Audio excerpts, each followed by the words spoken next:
الحمد لله والثناء لله والصلاة والسلام على رسول الله وعلى آله وأصحابه ومن والاه ثم ما بعد وآيات سيدتني اللح كمذا سورة آل عمران قال الله تعالى إلهي بأوحر كيف يهدي الله قوما إلهي قال السيدابوها هنونين كفروا بعد إيمانهم انت يا شهاتين كذب قالوا بي وشهدوا أن الرسول حق انت يا قران رسولك إنه حق هاي كذب بي قالوا به وجاءهم البينات رسولك نوح إلي من معجزوين كي على عبدا والله لا يهدي القوم الظالمين إلهي مهنونيو دادك ظلم غفله أولئك كوا النوع عاصي الظالمين جزاؤهم أبال كود وحوي أن عليهم لعنة الله inay dushooda saaran tahay nacdasha iyo carada Ilaahay wal malaa'ikati iyo nacdasha malaa'ikta dushooda saaran wan naasi ajmaciin iyo dadkoo dhan ayaa nacdalaya khaalidiina fiha nacdashaasay ku waarayaan laa yukhaffafu canhum alcadaab cadaabkana lagama fududaynayo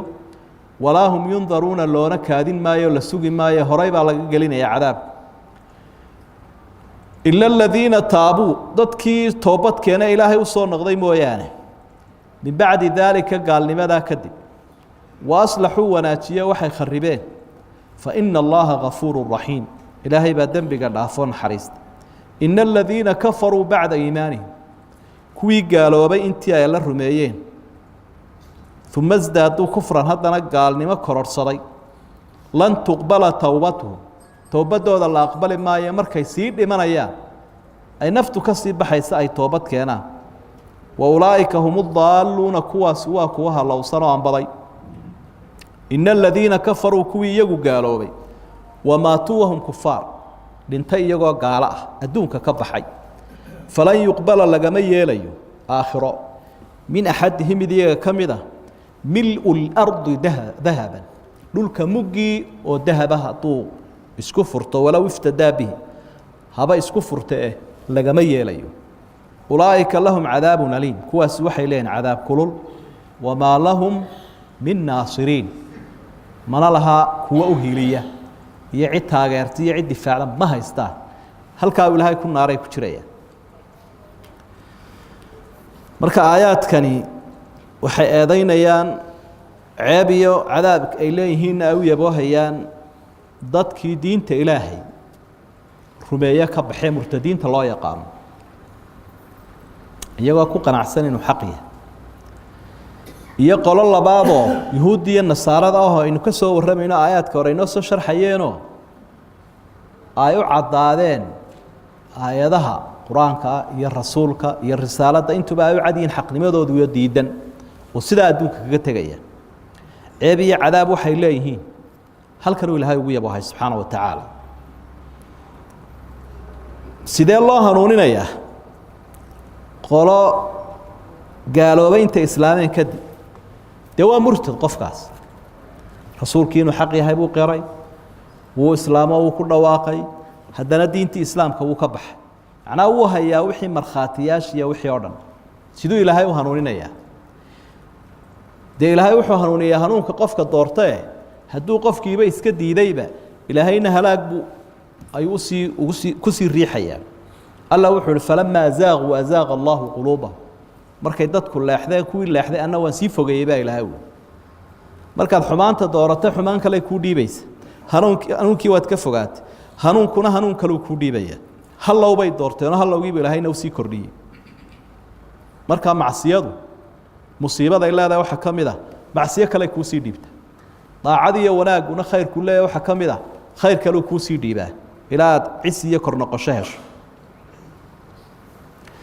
abaalkoodu waa cadho ilaahay malaa'igta iyo muuminiintuba ay nacdalaan wannaasi ajmaciin dadkoo dhan dadka ilaahay ka tala qaadanaya ama ka gaalka laftiisu aakhire markuu yimaado iyagana wuu nacdalaya kullamaa dakhalat ummatun lacanat ukhtaha gaalada laftigooduna gaalada kale way nacdalayaan muuminiintu way nacdalayaan malaa'igtu way nacdalayaan ilaahayna hore u sii nacdalay marka qofku hadduu gaal yahay in la nacdali karo ayaa aayaddu ay cadaynaysa intaasoo aayadood baa cadaynaya khudbadana waa laga nacdali karaa ducadana waa lagu nacdali karaa hadda waxa la maraya in la nacdali dadku walaalooba uu isu dhawaado sanku iska wada galay yaan la isnacdalin bay maraysaa imika waa fulaynimada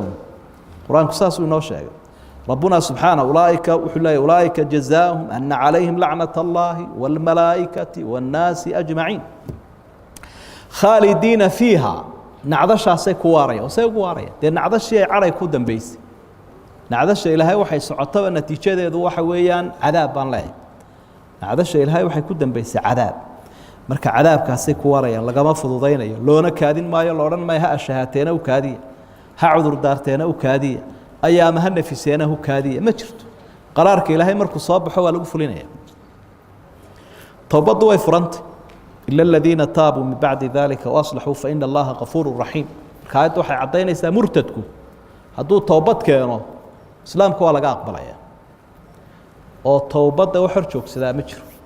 hadii waqtigeedii la taagayo shuruudaheedii la helo haduu diinta islaamka ka baxo ilaahay buu caay rasuulku caay diintu nacdalay nasaaradu ku biiray yahuuda qowl iyo qalbi iyo ficil mid kastaba ha kaga baxee haduu toobad keeno toobad saxate waa laga aqbalaya waxa la yiraahdo ridadu gaalnimada kale way ka sii xuntay kuwa kale taabu baa la yiraahdaa laakiin halkan waxa la yiraahdaa aslahu intuu toobad keeno ridadii ka toobad keenay murtadnimada islaamka uu ka noqday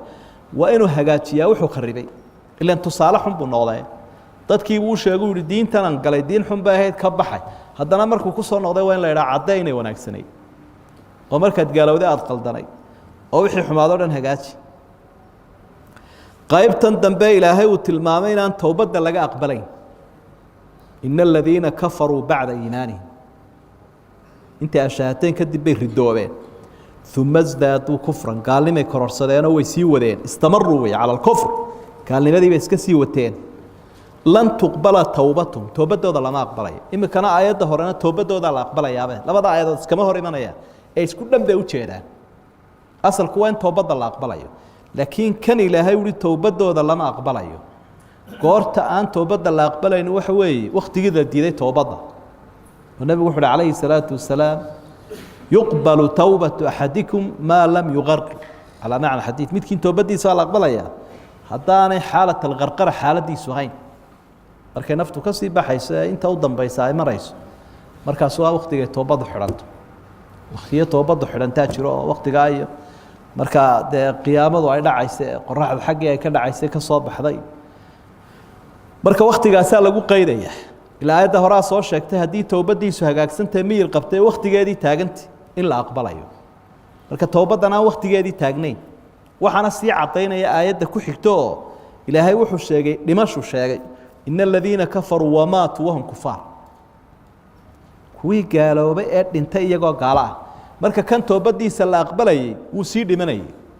ayadan dambe dhimashada sheegaysa cadeynaysa markuu sii dhimanay toobadiisa lama aqbalay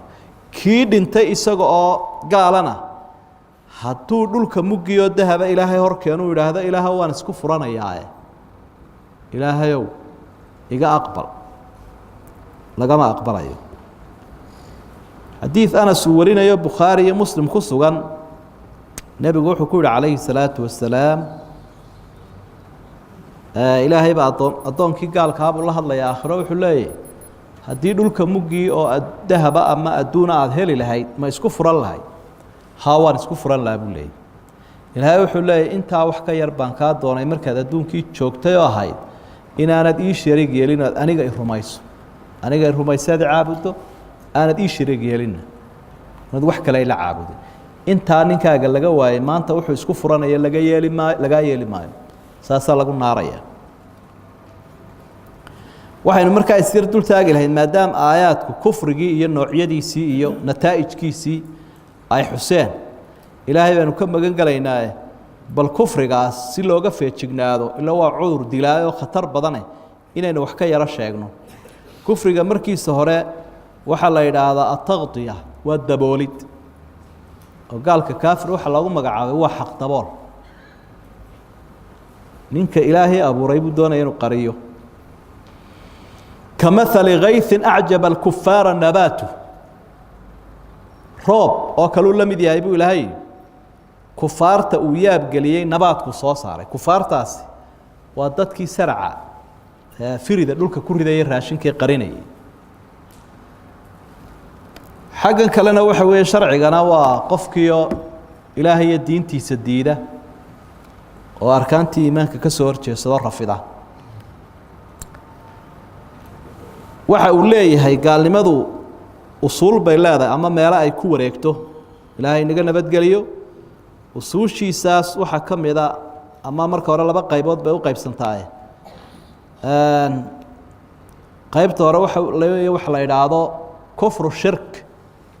oo addoonkani wuxuu ku gaaloobay ilaahay xaqiisiibuu cid kale la wadaajiyey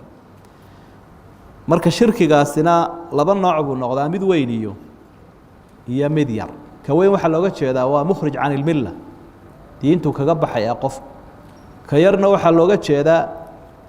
waa kabiira min alkabaa'ir islaamka kagama baxaya laakiin dembi weyn buu ku dhacayo towbadiisu ay waajibtay haddaynu ka yar soo horreysiino shirkiga yar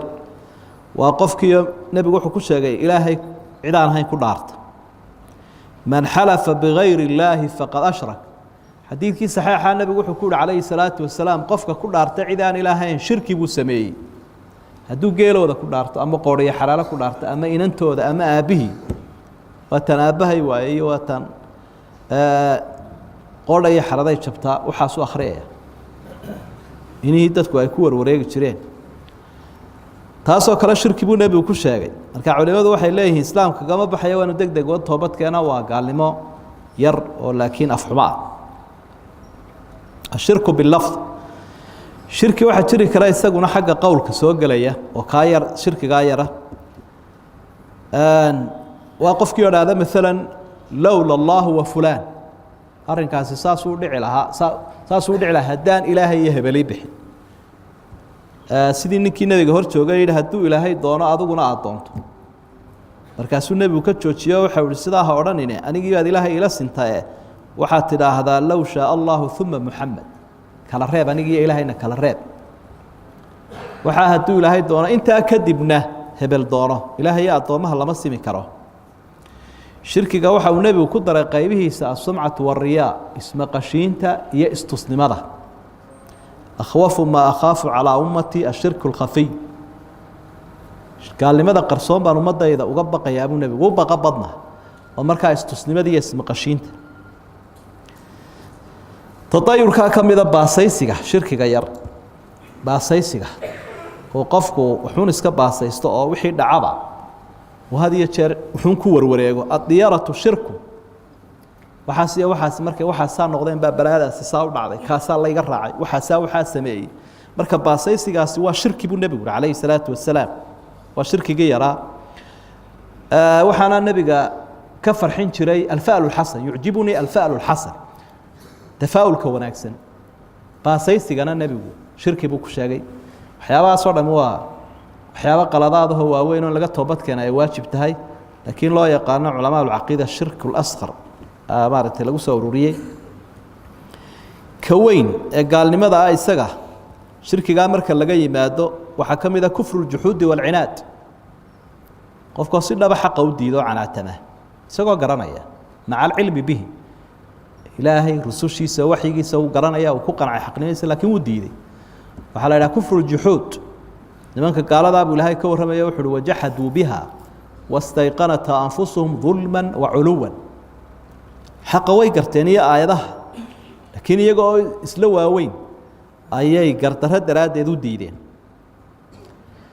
kufriga waxaa loo yaqaano kufru atakdiib liljahl qofkii oo iska jaahilahoo xaqiiba dhegaysan waayo isaguna beeniya waa inta faraha badan qur-aanku markuu ka warramaya nimanka kadabat baa kadabat qowmu nuuxin ilmursaliin waxaanay diyaar u ahayn islaamka inay bartaanba kufru listikbaar baa jira qof kibiruun markaa uu qaaday oo isaguna saa ku gaaloobay ibliis baana horseed ugu ah waid qulnaa lilmalaa'ikati isjuduu liaadama fasajaduu ilaa ibliisa abaa wastakbar wa kaana min alkaafiriin markaa isaga ibliis iyo wixii raacay kufrigoodu waa kufru listikbaar kufru shaki baa jira oo qofku yataradad fii sidqi اlislaam islaamku inuu run yahay iyo in kale ayuu ku noqnoqonayaaba وكي رسوش كوانين قالت لهم رسولهم أفي الله شك فاطر السماوات والأرض أما إله عالم كان أبو ريباك شك سنتي وكو قالوا ذينا كان نقضى بين كفر الإعراض باكرة وقفك حقي لنا عسكر لغاي إنه برتو مجيدا إنه رمية ومجيدا إنه حلي هاي وما أركو ومن أعرض عن ذكري فإن له معيشة ضنكا آيات سيودة ليشدان علماء كفر النفاق باكرة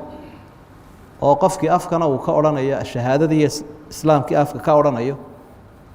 توحيد كي التناو قاليه ومن الناس من يقول آمنا بالله وباليوم الآخر وما هم بمؤمنين قال الشهادة يون مؤمنين بهين باكر أبو الهين إن الله جامع المنافقين والكافرين في جهنم جميعا إن المنافقين في الدرك الأسفل من النار وحشر وحلا إلى هذا موانع في اتباع الإسلام حيوادتك ودي إذا ينقف إسلام كالراعة ورتينتينا كاه رسول الله فما حشر كفر الاستهزاء وحلا إلى قفكو إسكر ديل يو ديل كاكو قالوا به وايو قال لماذا النبي ديل labadaba way ku timaadaa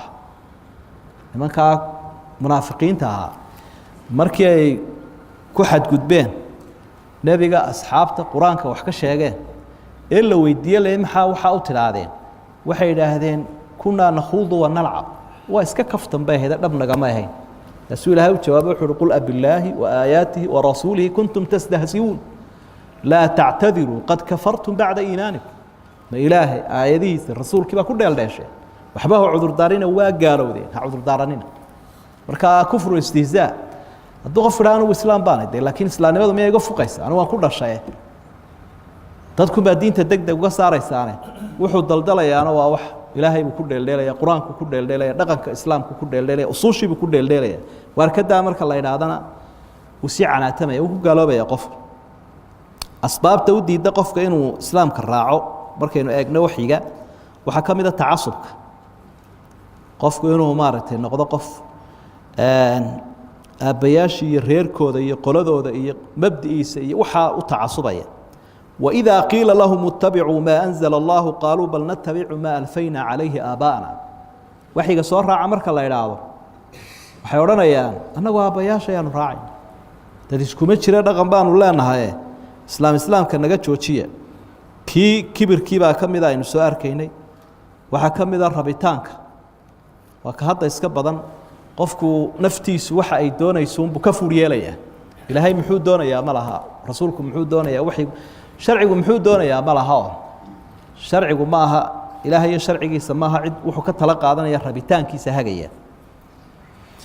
rabitaanku khatarta uu leeyahay qofka inuu gaalnimo u saari karo xataa rususha looga digay dadka caadiga ah iska daayo ilaahay baa wuxuu yaa daawud inna ja'alnaaka khalifatan fil ard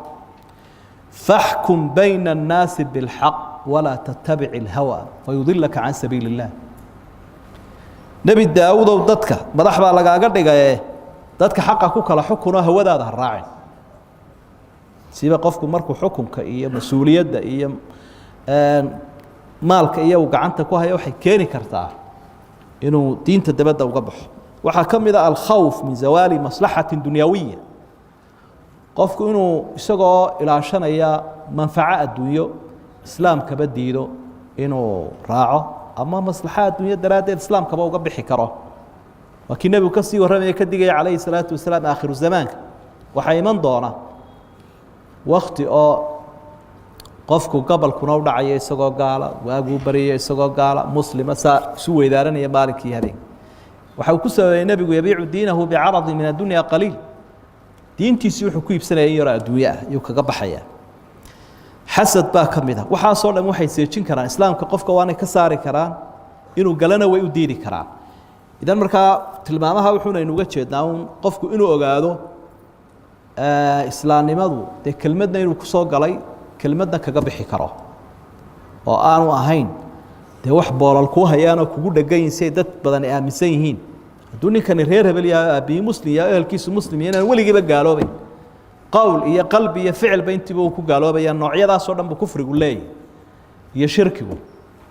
marka qofku waa inuu iska ilaaliyaa waxa la wixii uu ku gaaloobay aqeedadiisana wax ka bartaa waxyaabaha tawxiidkiisa adkaynaya qurxinaya iyo waxa ka burin kara dee waxaa laga yaabaa inuu hal derisba qof ku qaybi karo waana asalkii diinta atawxiidu awalan tawxiidkaa wax walba u horeeya marka haddaad iska sixi weydo ama uu kaa kharibo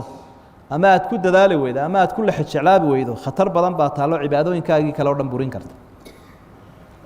صلى الله على نبينا محمد وآله وصحبه وسلم والله سبحانه وتعالى أعلم